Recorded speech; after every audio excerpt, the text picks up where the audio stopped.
भारत सरकार ने एक बार फिर चाइनीज ऐप के साथ बड़ी कार्रवाई शुरू कर दी है। इस एक्शन की वजह है यह ऐप लोगों के साथ फाइनेंशियल फ्रॉड करने में लगे हुए हैं। इसके चलते गृह मंत्रालय ने 238 ऐप पर प्रतिबंध लगाने की कार्रवाई शुरू कर दी है। इन पर अवैध तरीके से लोन देने, जुए, सट्टेबाजी में शामिल होने का आरोप है। बैन किए जाने वाले ये ऐप्स की लिस्ट में ज़्यादातर चीनी ऐप्स हैं। इलेक्ट्रॉनिक और सूचना प्रौद्योगिकी मंत्रालय के मुताबिक इन ऐप्स पर तुरंत प्रभाव से प्रतिबंध लगाने का आदेश जारी कर दिया गया है। ऐप्स को बैन किया जा रहा है। उनमें से 138 ऐप सट्टेबाजी, जुआ, मनी लॉन्ड्रिंग में शामिल हैं।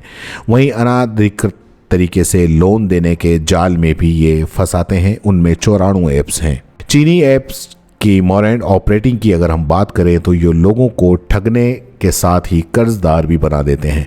इलेक्ट्रॉनिक और सूचना प्रौद्योगिकी मंत्रालय की जांच में खुलासा हुआ कि ऐसे ऐप्स लोगों को कर्ज लेने और लोगों को सट्टा खेलने का और जीतने का लालच देते हैं और बाद में कर्जदारों पर सालाना 3000% तक ये कर्ज बढ़ा देते हैं।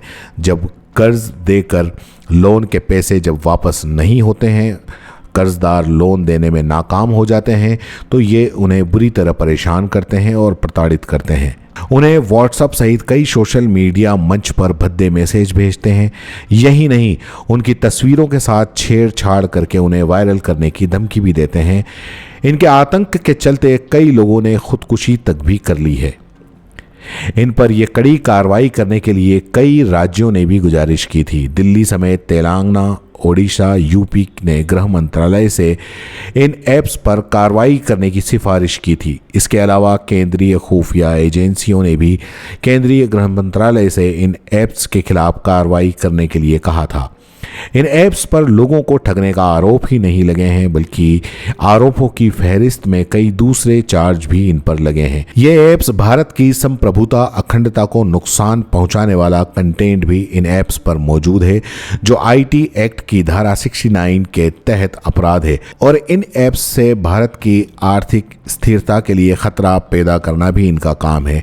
ऐसे में सरकार का ये फैसला वाकई काबिले तारीफ है कि कई लोगों की जान बचाने में ये मददगार हो सकता है। हालांकि चाइनीज ऐप्स पर यह कोई पहली कार्रवाई नहीं है।